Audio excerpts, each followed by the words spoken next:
Hello, everybody. Welcome to the Buckeye Weekly Podcast. I am Tony Gerdeman here, as always, with Tom Orr and also with Kevin Noon. Tom.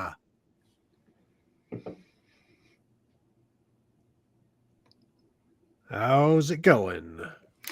Oh, Tony, it's the show that the haters said would never come. Tony, Jim Harbaugh wants to be in Michigan. Michigan wants Jim Harbaugh to be in Michigan. Tony, I don't understand. What are we doing here? What's happening? I don't understand. Well, Tom and Kevin, this is clearly Ward Manuel's fault. This guy needs to go. I can't believe he let Jim Harbaugh go. He let Jim Harbaugh leave when all Jim Harbaugh wanted was to be there. He had that contract extension. The only thing that Ward Manuel had to do was make the pen available. Well, I was led to believe that Jim Harbaugh was in Michigan today, in Ann Arbor. I was told, level one sources, and lo and behold, he was still in Los Angeles, that little rascal. And now he's going to trade in cheeseburgers for fish tacos, and we'll see what happens on the NC2A side of things, but all sorts of fallout. I'm sure this will not be the only show that we will have talking about this topic coming up over the next several few days. But from a top-down view, Jim Harbaugh leaves the series, the game, his record underwater against Ohio State. So you had another coach underwater against the Buckeyes. He ends up 2-5 that he coached in, because he chose not to coach in one, chose not to have one played, and then was not allowed to coach in another. So I think that's 2-5, lost the first 5, 1-2, and then of course Michigan won this past one without him. So big news: Michigan is now without a head coach, probably for about a day. We'll get into the Sherrone Moore thing because there's some stuff that Michigan has to evaluate there as well. But Jim Harbaugh he came to Michigan to right things at Michigan and win a national championship. I think he thought it was going to be a lot easier than it was. Turns out it was a lot more difficult than what he thought. He got the job done. We'll see how long it lasts. But for all intents and purposes, everybody that experienced it this year will walk away with that memory. The records and everything, we'll see if those stand. But he is now on his way per Adam Schefter, heading to the Los Angeles Chargers. And this has been something he interviewed twice, stayed in California. And it seemed like once he was still back in California, chose not to go to Atlanta today for his second interview. The writing was kind of on the wall there. So now you have Jim Harbaugh. Tom, what is Jim Harbaugh's legacy? Because with Michigan fans right now, the vast majority, he has to be above Bo Schembechler. Now he got a national championship. He's got twice as many national championships as Lloyd Carr.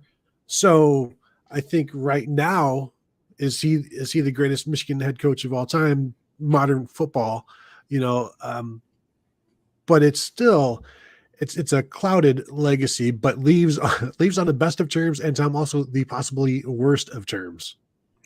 He is, I believe the phrase is getting while the getting's good and going out on top. And then I think you can have a Jim Harbaugh legacy conversation right now. And then I think you probably need to revisit the Jim Harbaugh legacy conversation in about 18 months. And the 2024 Michigan program is, I think, part of Jim Harbaugh's legacy, because the constant dalliances with the NFL killed them in recruiting, absolutely killed them in recruiting the last couple of years, where even this year there was someone who posted a screenshot of a Michigan message board on our message board.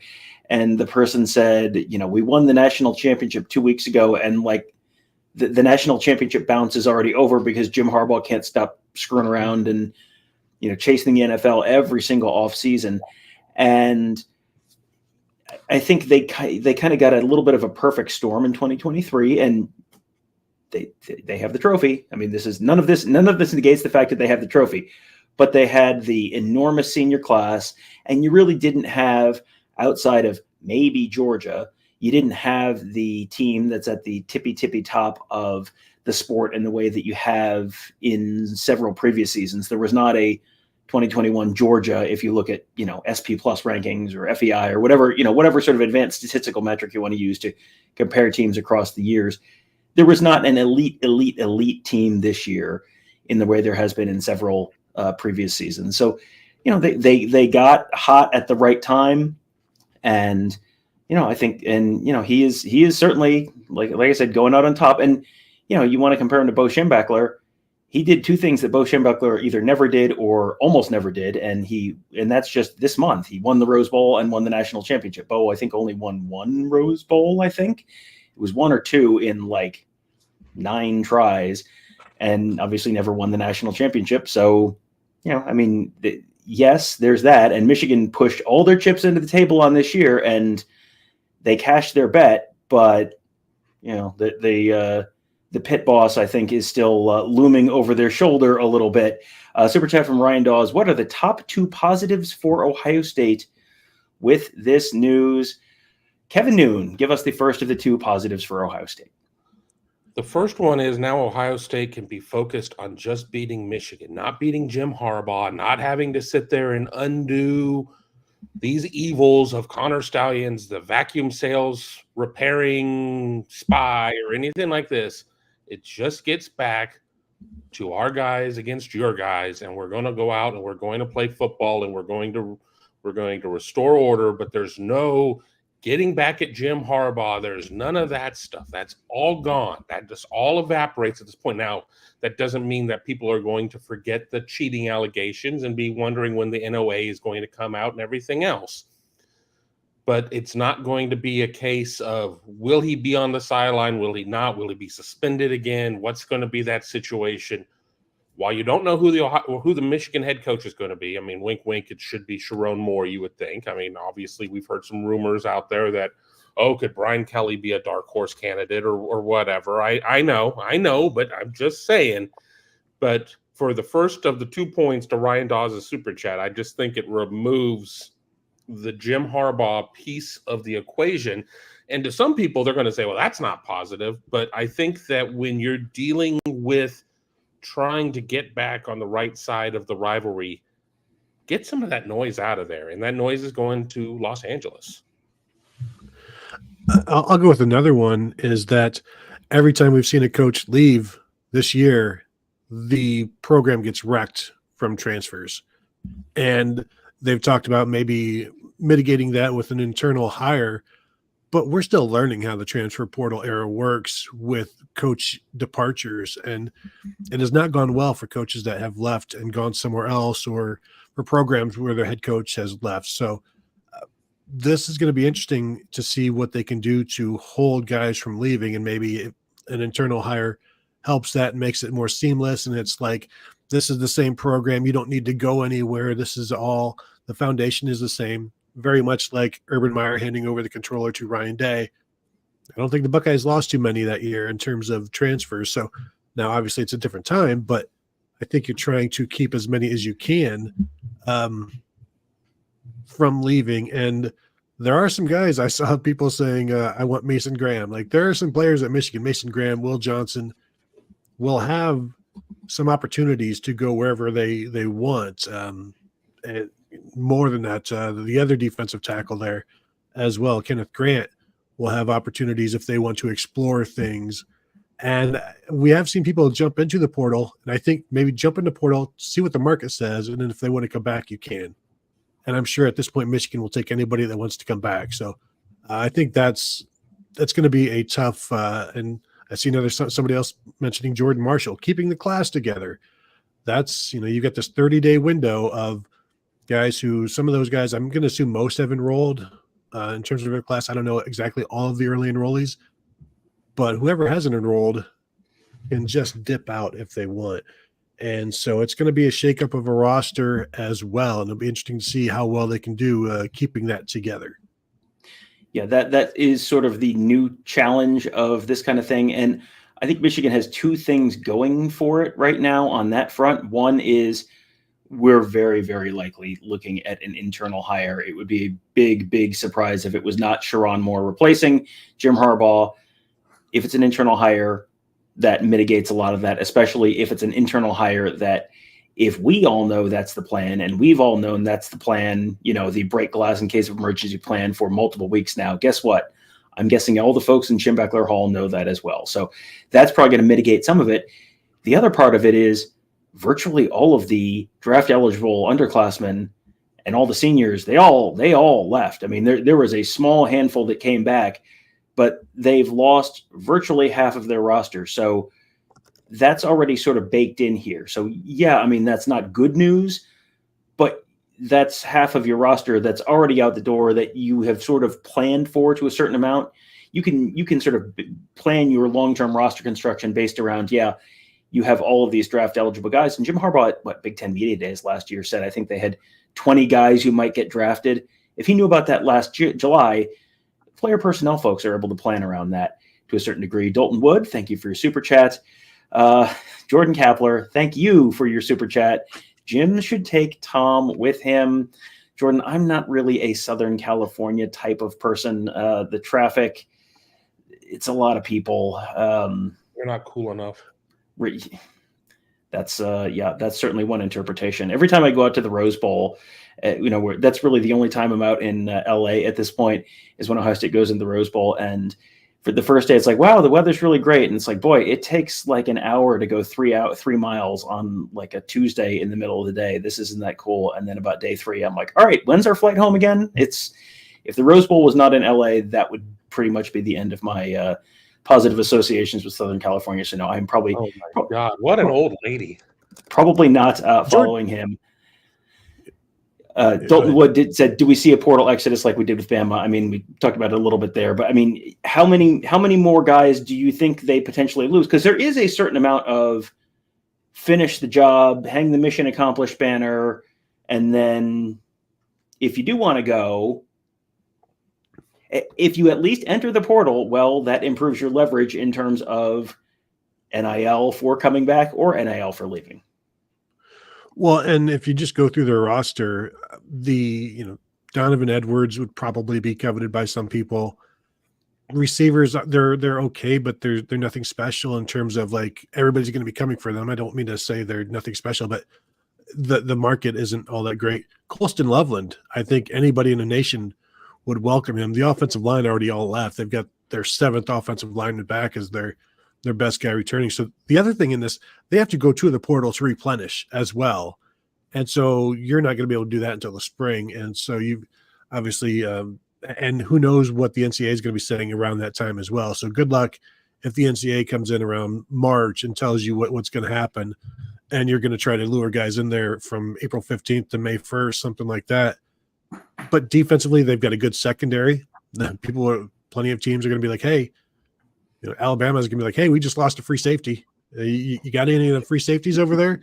And so, Will Johnson obviously is you would like to see them stick with Michigan, but you can't anymore. Why? You can't assume, well, just because they made their bed. No, they made their. You sound like one of those rivalries only good when Michigan's good or something like that. One of those people. I mean, I'm indifferent, so they can do whatever they want to do. You're different. I know there are some people that think Jim Harbaugh should have stayed so that he can have his comeuppance, but that's a topic for another day. The Dalton Wood super chat here is what I wanted to get to when when Jordan said that Tom should go, is that there are other people leaving, and Jesse Minter and probably Jay Harbaugh, but the Jesse Minter leaving, so Dalton Wood asks, what's a bigger loss to the program, Jim Harbaugh or Jesse Minter? Jesse Minter and the defensive coaching over the last 2 or 3 seasons has been fantastic. And now you're going to hand over the keys to somebody else, and they're not going to have that. And I don't know what else John Harbaugh has, what else he has over there in Baltimore or whatever other connections, but that is a significant loss that if it happens, that I don't know that enough people realize just yet. Well, no, for sure.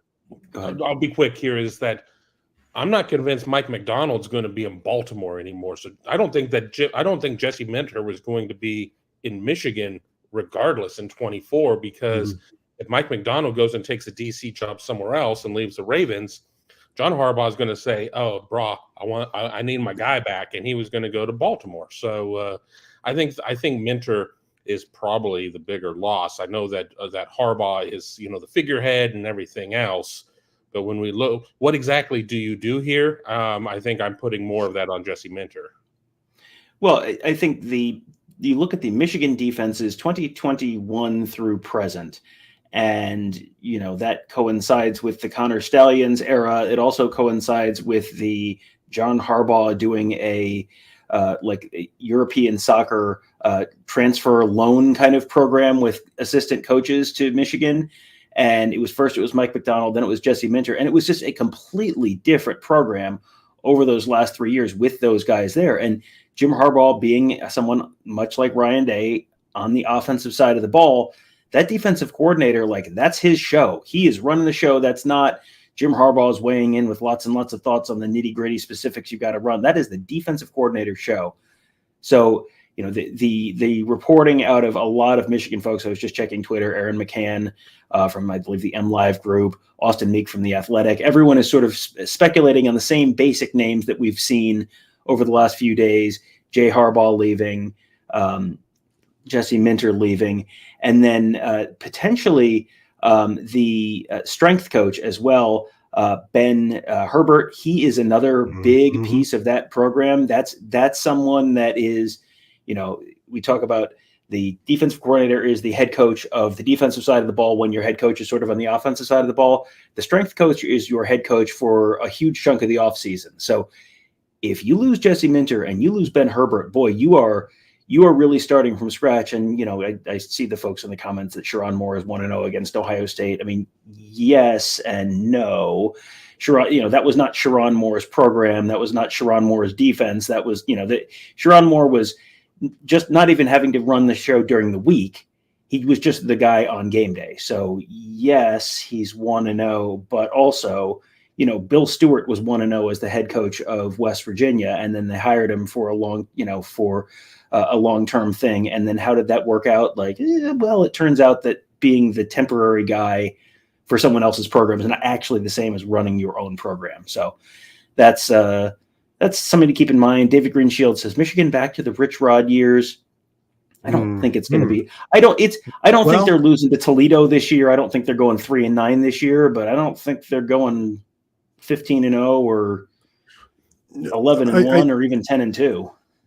I think the defense, if nobody leaves, I think the defense is fine. The offense can find a way, but the only way to get back to the Rich Rod years, in my opinion, is with the NCAA's help and some punishments there. Or, as you said, Sherrone Moore is a complete failure at the job. I do see a tweet from Zach Zinter 6 minutes ago, quote tweeting Adam Schefter's report saying, "No interviews needed. It's Papa Moore's time." Now, I will not refer to Sherrone Moore as Papa Moore, but other people may. I don't think it's going to go back, because people need to remember, those teams were really, really bad. The Michigan teams. You mentioned the loss to Toledo, and as I always say, Tom Amstutz, the Toledo head coach, still got fired that year. That's how bad Toledo was. They beat Michigan, and their head coach still got fired. That didn't even save that dude's job. So I think there's a possibility. Well, I think go ahead. I'm sorry. I thought you were done. Yeah, with Jim Harbaugh, it's these last 3 years where they really took off, and there are many reasons why. We don't even need to necessarily get into that. Before that, however, it was 8, 9 wins, a 10 win here. I think the next head coach can do just that and can do what Brady Hoke did. And honestly, maybe the next guy is a better recruiter than Jim Harbaugh and doesn't have a top heavy class. And then the final 15 or 18 guys are 3 stars, top 6, bottom 600 or whatever below the top 500, where these guys are never going to play. And if they do, it's going to take them 3 years to develop.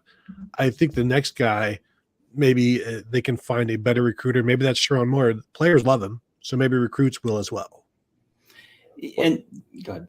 I was going to say, Tony mentioned that they may not get back to that point unless like the NC2A helps, but the portal could do a lot. I mean, if they sit there and you lose both your defensive tackles and you lose your two big returners in the secondary and you lose Donovan Edwards, I mean, it could all fall apart. I mean, people weren't sure what was going to happen to Alabama with the retirement of Nick Saban. And granted, they went out of house to bring in a known yet unknown quantity in Kalen DeBoer, and that program, everybody scattered into the winds, and that was that. And Alabama picked up a big piece of recruiting news, picking up a 5-star receiver Ryan Williams tonight. But still they don't know. But you look at the Michigan situation. If one or two key pieces leave, it's great for Zach Zinter to say whatever the hell he wants. What kind of decision does he have to make right now? Papa Moore, Papa Smurf, Papa Boner, whatever the hell, doesn't really freaking matter. I mean, at this point, everybody's going to have to come up with their own, with their own determination of what they think the future of the program is. But I think that everybody's listening to the noise. It's like, all right, Jim Harbaugh's gone. Why would he leave this situation? Coming off of a natty, coming off of all this other stuff. Maybe there really is something going on with the NC2A investigation. I better get while the getting's good. I mean, yeah, maybe I can ride until the end of the spring, the spring portal window, but if not, I'm going to end up getting locked in here. And then what am I going to do? And then I'm going to waste at least a year. So I think there's something to that. Well, I think you look at, I don't have his exact speech in front of him, but you wouldn't believe how innocent we were. We were so innocent, the most innocent. It's been such an inspiration how innocent we are.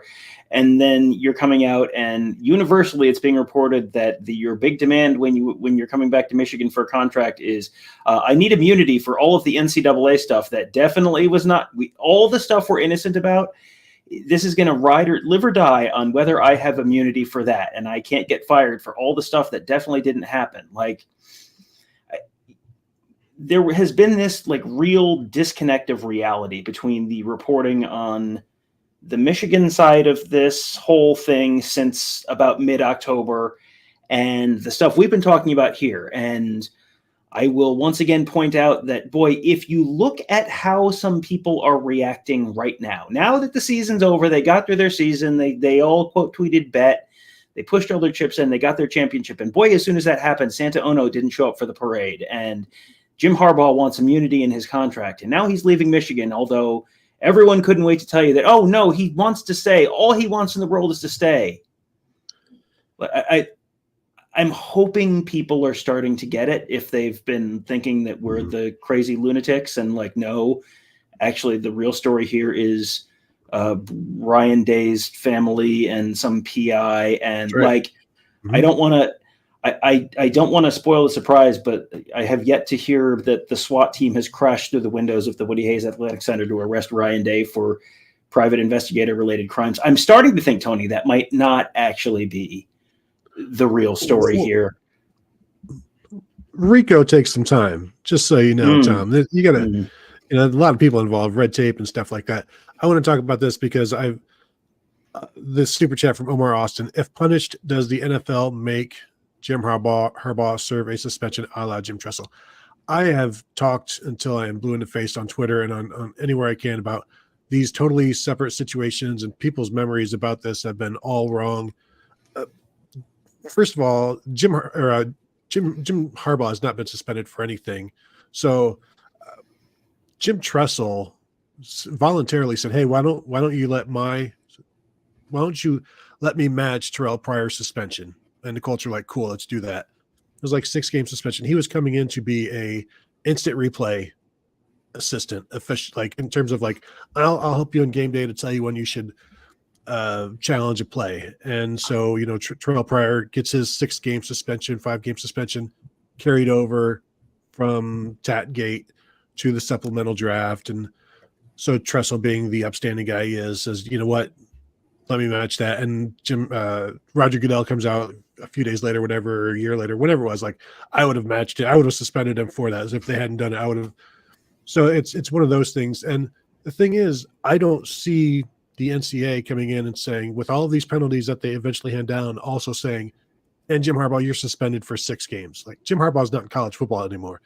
Why would you suspend him for something that isn't feasible? So they'll throw a show cause or something like that, and that doesn't. The NFL could care less about a show cause. That has nothing to do with them. Doesn't impact them at all.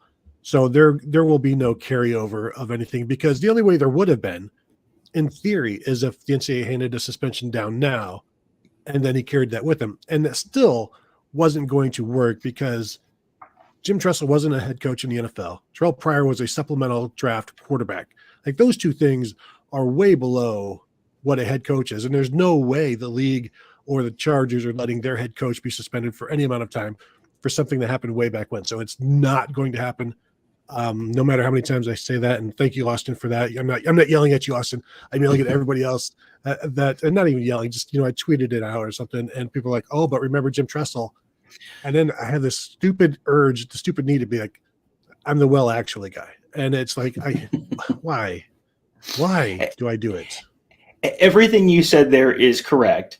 There was, in the report from Dennis Dodd that cited the Sam Webb report from earlier tonight, there is a line that says, according to NFL.com, potential NFL penalties could follow Harbaugh to the NFL. However, any such penalty would likely be irrelevant to an NFL employer. But, I think the takeaway there is exactly what Tony said. Theoretically, yes, he could be.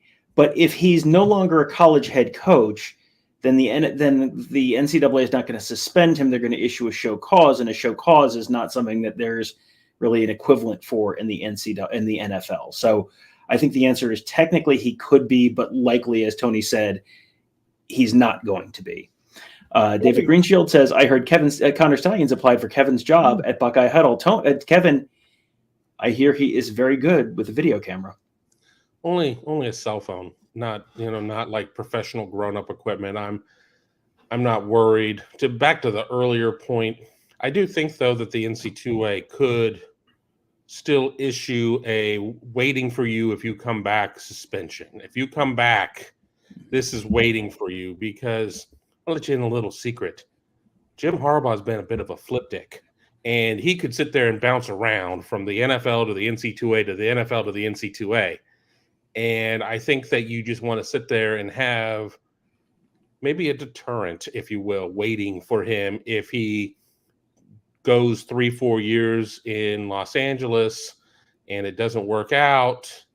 And he's like, well, I'm going to just write out my years, coaching Stanford again or something like that. I think you have something in place, because a crime is a crime is a crime is a crime, and punishment is punishment. And if you sit there and you have a guy that's accused of a string of crimes, while you only need one life sentence to lock him up and throw away the key, you're going to have a lot of people there. They're like, well, I want that second one. I want that third one. I want that eighth one there, if there's a string of crimes that warrants it. And we're really kind of getting into a game of talking about cheeseburgers and sign stealing and everything else and putting that to like life sentences. Not nearly that serious. But then again, so it is. I think what you'll see is the NCAA will post a picture of Jim Harbaugh like on the wall and say, do not accept checks from this man. Kevin, it's so funny. You mentioned the cheeseburgers there. And there was another line from the Dodd thing that I was very confused about. It says Harbaugh and Michigan are also under investigation for alleged recruiting violations during the COVID-19 dead period. Now, I Control-F'd cheeseburger and didn't find anything in the report. Do you have any idea why Dennis Dodd would be reporting something that's so obviously not correct? Because we all know it's just about cheeseburgers, et cetera. Any ideas on that? No. You're setting me up, man. You're setting me up. Don't do it. Don't do it. I'm not that smart. I will take the bait and run with it. No, I don't know what you're talking about. Tom, I believe you're referring to the et cetera part of the cheeseburgers. That's what all of this is. Yes. Okay. Larry says that he's been seeing us so much lately. We feel like family. Who wants to have him over for dinner first? Do you like pickles? Kevin? Omar says, it's Omar, Tony, Mr. Austin, if you're nasty. So okay, Omar. That would mean it's Mr. Austin for Tony then, I guess. Over. Here's one from Seek Niyag. If the NCAA gave Michigan a postseason ban since the playoffs are not related to the NCAA, couldn't Michigan still get into the playoffs? Well, the bowls are not related to the NCAA either. The NCAA doesn't really have any oversight over that, and they can issue a bowl ban. So I don't see why that wouldn't. Because, I mean, Tony, you were on all those calls this year. What was the College Football Playoff Committee's position on Michigan last year? Basically, as long as the NCAA says there's no issue, then they're going to be allowed in. So it's if the NCAA says there's an issue, then they're not. They wouldn't have done it. Just like all of the bowl games that Tom's talking about.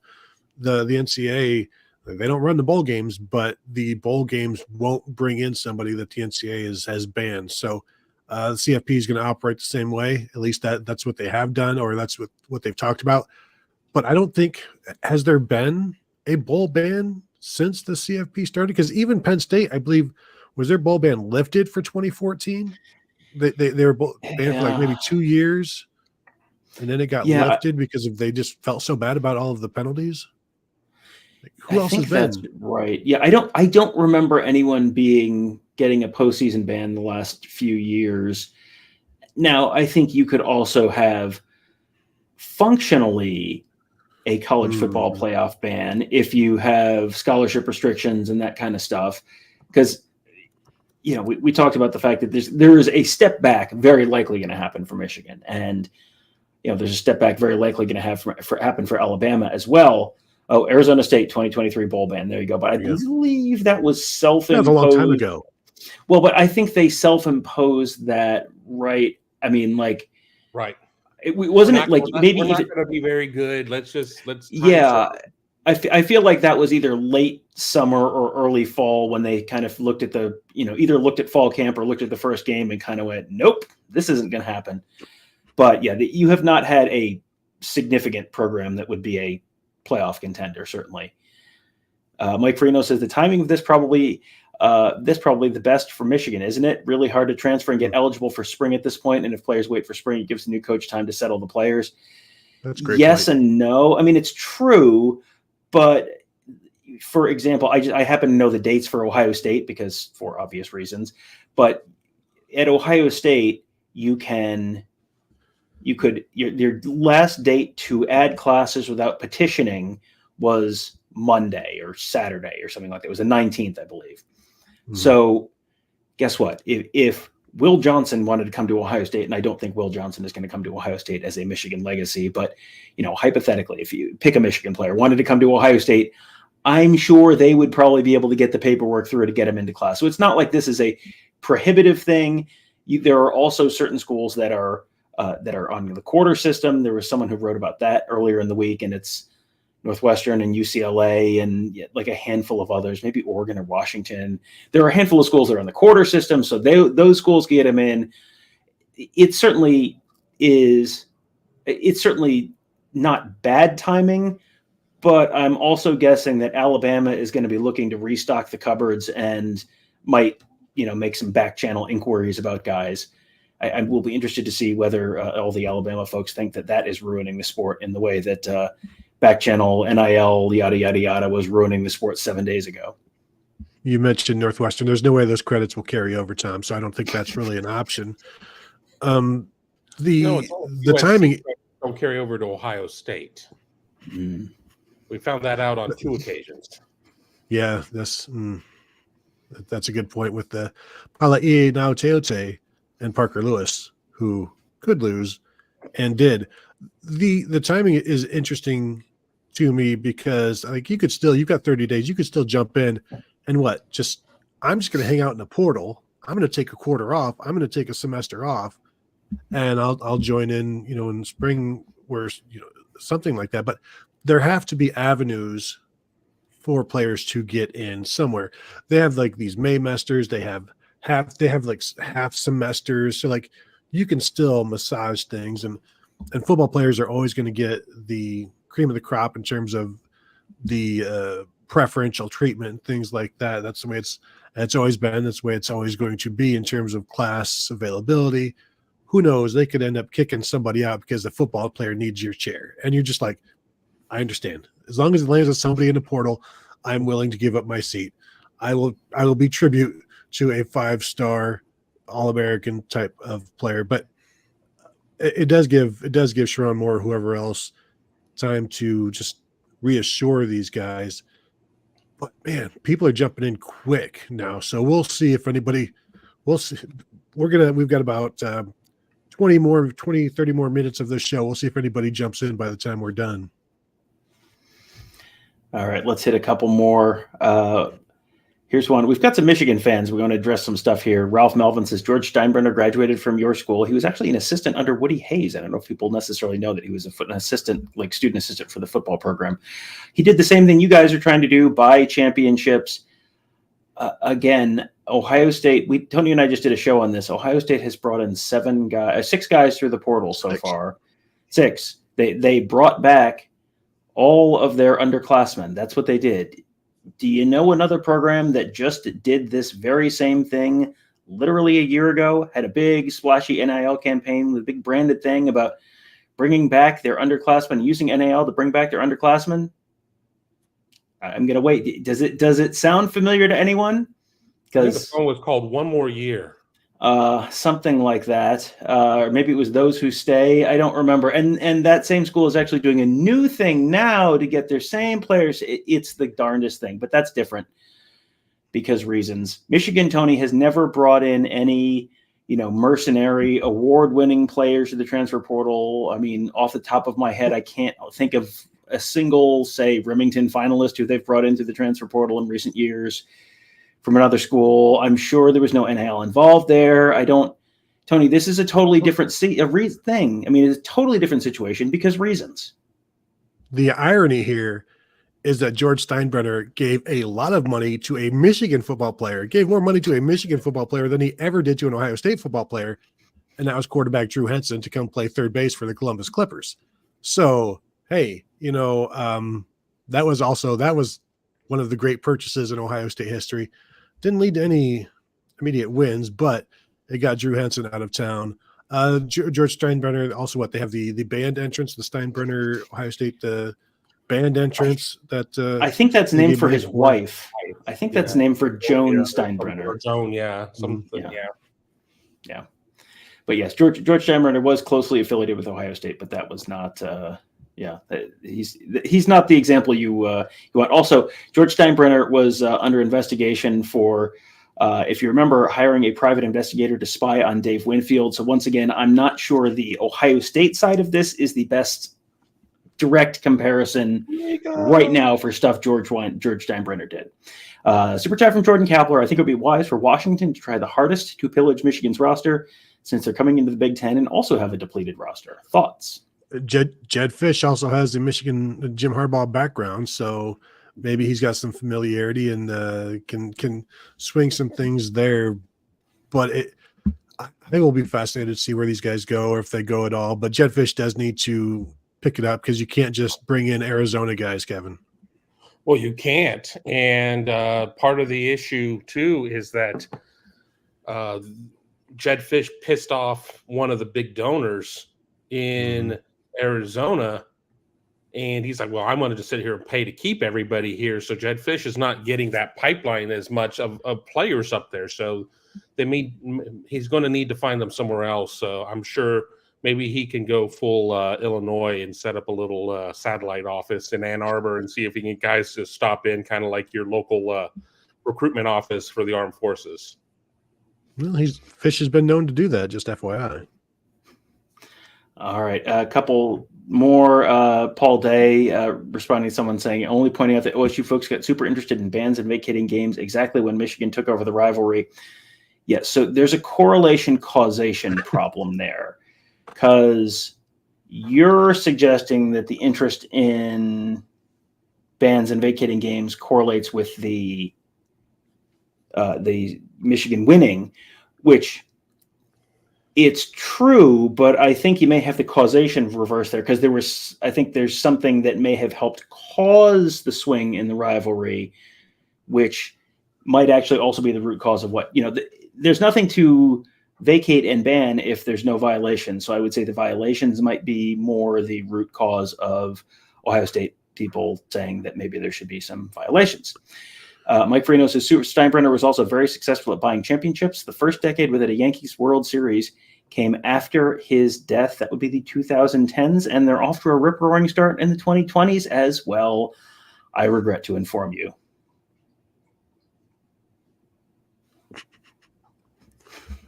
Just going to let that hang there. All right, here we go. Yeah. Next one from Troy. I didn't have anything to say there, so yeah.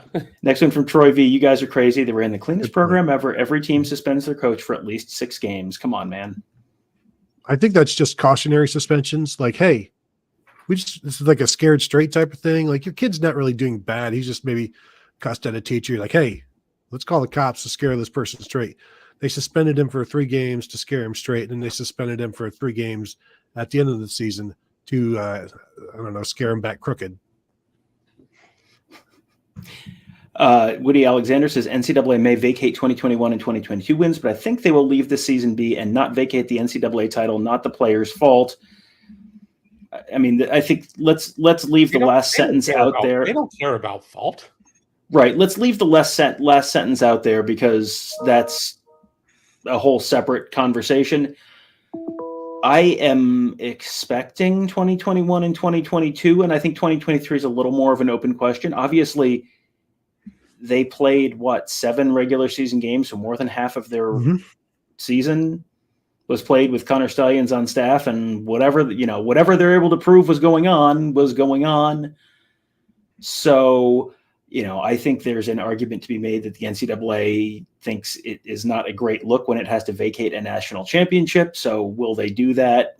Maybe, maybe not. But, not the player's fault is, I guess we'll see what the documents turn up in terms of who knew what and when, but I don't know that not the player's fault is really you get lots of people get punished for. Ohio State went 12-0 in 2012 with none of the players on that team having been involved in the thing that caused the bowl ban that year. And they didn't get to play in a bowl game, which meant they didn't get to play Notre Dame, a bad Notre Dame team with a national championship on the line. So, not the player's fault that has not been the historical decider of these types of things. Yeah, and remember, it's not an NCAA title. That's the CFP champ title as well. So the NCAA, as we said earlier, doesn't have anything to do with it. But yeah, we'll see what the CFP. I'm sure they would just love to not have to deal with it, because when you run your list of championships, you don't want to have the blank one where it just says title removed or whatever. That just kind of looks bad. So I do wonder, just for I don't know, feng shui, let's just leave everything as it is. It just fits better this way. Everything looks better. You don't have this glaring omission, this glaring hole of, Dad, what happened in 2023? And like, I don't. We don't want to talk about that. That's a long story, buddy. Ari Perez says, Michigan alum here. We will not be revisiting anything. This is when in the conversation about Jim Harbaugh's legacy. Harbaugh is a legend, and we kicked everyone's ass. Go Blue. Yes. Let's see what comes out in the next, in the notice of allegations, which is probably coming out in the next 3 to 4 to 6 months. Let's see what comes out there. And let's see how everyone's feeling in November if Michigan is 7-4 going into the Ohio State game and then loses in Columbus, or they're 8-3 going into the Ohio State game and they lose in Columbus. There was a conversation on our board about how, if Ohio State has already locked up the college football, the Big Ten championship game berth, and they've got a bunch of guys banged up for the Michigan game, they should just sit them, because that game doesn't really matter. And you need to get into the Big Ten championship game as healthy as you can and win it and get yourself a bye in the playoff. And it's like, this is all very logical. Talk to me on the Friday before the Michigan game if you're in that situation, and you tell me if you want those guys playing or not, because in the cool, objective air of January, where you're not all hot-blooded, it all makes a lot of sense. Talk to me when you are about to pack your car to go tailgate at Ohio Stadium the next day for the Michigan game, and tell me if you care about that game or if that game's irrelevant, because I think it's going to be a different opinion then. And I think if Michigan is 8-4 this year and loses by 3 touchdowns in Columbus, and they've got NCAA sanctions looming, and the future long-term is looking a little more bleak, I think the Jim Harbaugh legacy conversation is going to get revisited by at least some Michigan fans. Maybe not all, but I think things may look a little different depending on how some of the stuff plays out. And we don't know how this is all going to play out. There's obviously a lot that's still up in the air. We're not saying this is definitely what's going to happen, but I'm saying if some of these things play out the way they could, I think people are going to be ready to revisit that a little bit. Kevin, you want to say something before we go off on this? I was too busy talking about Mr. Business in the chat and the idea of replacing Tom with Mr. Business. And then somebody asked if Mr. Business could read bylaws. I said 10.2.meow. Everybody's going to have an opinion on how this is going to be viewed. And the truth of the matter is that he could have a body and a smoking gun in the trunk of his car, and some people are just not going to accept it, and that's fine. And he could be exonerated by the space pope, and some people are not going to accept that. I mean, or anything in the middle of that. So it is what it is. I personally think that this championship will be in the Michigan archives next to the Fab Five banners at some point. I don't think it's going to be today. I don't think it's going to be tomorrow, but I think it is going to happen. We've seen the NCAA come down on both Florida State and Florida for NIL infractions. And at worst, Michigan has its whole cheeseburger thing hanging over its head. And this isn't even getting into the rest of it. So, sorry, air quotes. But yeah, it's immaterial at this point. That will be for a show in the spring, or maybe a little bit beyond, and we know that process will go on. And I think a lot of people think that, well, he left Michigan. He left Michigan, and he took his good boy with him, Jay, and and Jesse, and the rest of the guys from Hazard County. So this is all fine. We'll see. I don't think this is nearly the blood that the NCAA is out for, because another little secret: the NCAA hates Jim Harbaugh for the way that he's tried to goof on him. Just to clarify, just so everybody knows, Space Pope is Pope Con Paul the First. Just so everybody's aware of that.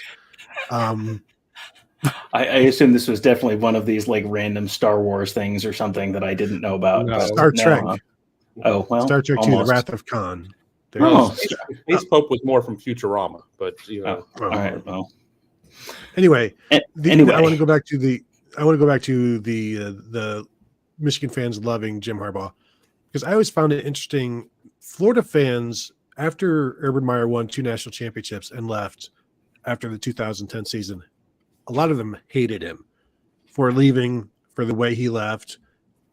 And in those 14 years, we are a much different world in terms of the hero worship, where no matter what you get thrown in your face, you can deny anything and you will still love this person and whoever it is, whether it's a pop star or a TV star or whatever. And I feel like there are going to be Michigan fans who, no matter what, they will always side with Jim Harbaugh, no matter what comes through with the NCAA stuff. The last month has been putting Ward Manuel in there as the bad guy. This is all Ward Manuel's fault.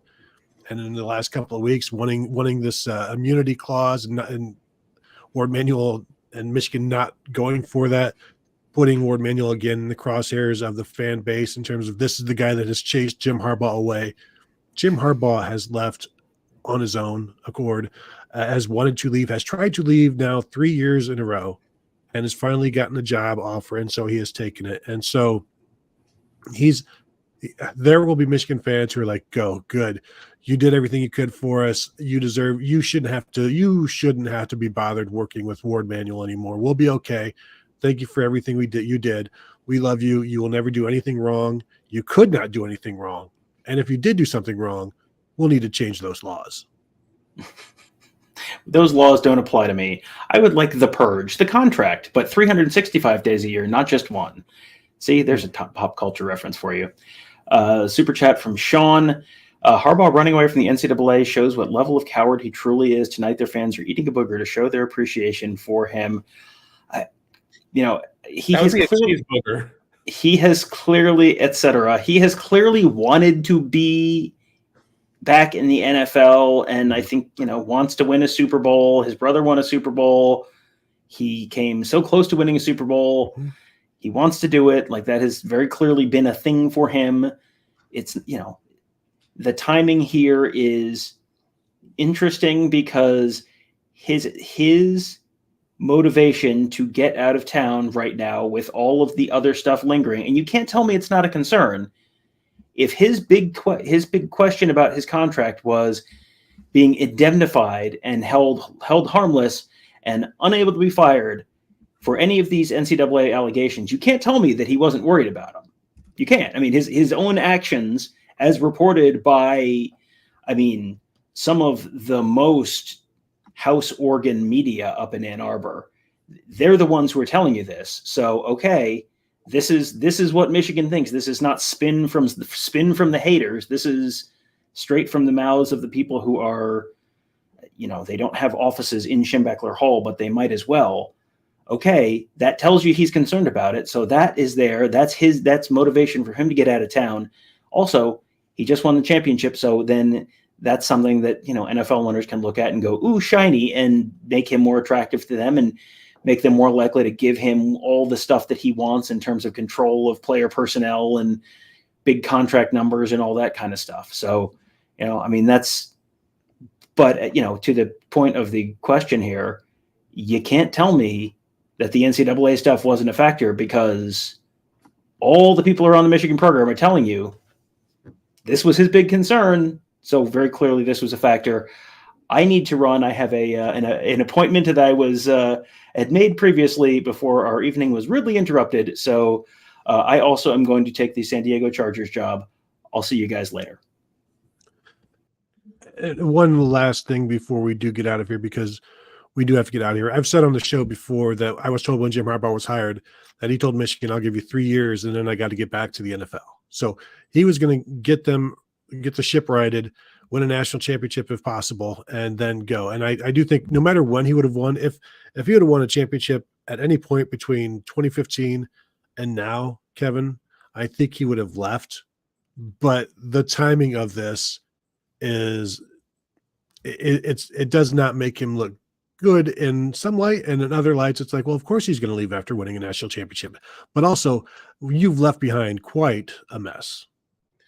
Well, the thing too is let's not forget that this was not his first flirtation with the NFL. Mm-hmm. He's still waiting for the Vikings to call him. I mean, he was damn sure he was getting that job, and now the super chats are coming in as I have to jump off here in a couple minutes, so you may have to carry this by yourself. I can't shut it down. No, well, I guess I'm gonna have to stick around. But I've got a show I've got to do at 8 Eastern. Just don't talk so much. Well, I don't know how not to. Basically, the point is that he could sit there and say, I'm going back to the NFL, and I could sit there and say I'm going to date Jennifer Lawrence. That doesn't. I mean, he's got a better shot of going to the NFL, obviously, than I do of dating Jennifer Lawrence. But it's words and deeds don't always match up. Let's go here. I guess I'm running the show right now. Omar Austin, yes. Space Father, Space Son, Space Ghosts, Coast to Coast. Yes, who is very much who is so. Brack in that? Tom is Brack. Tom is definitely Brack. Haven't seen any of that off of Adult Swim in quite some time. Mike Carino, will Tom ever not call them San Diego? He just did it again. And I sat there and had to squeeze his head on a show that he and I did. Tony wasn't involved in that one where he said San Diego. And I gave him 10 seconds to correct himself. And when he didn't, I had to come in and regulate. Tom is not an NFL guy. He'll tell you that. And the one I'm having issues with now, Kevin, is I often type out or say Justin saying rather than Julian saying, which is really annoying to me. And I have to go back and exactly. That's my problem. That's what I'm doing.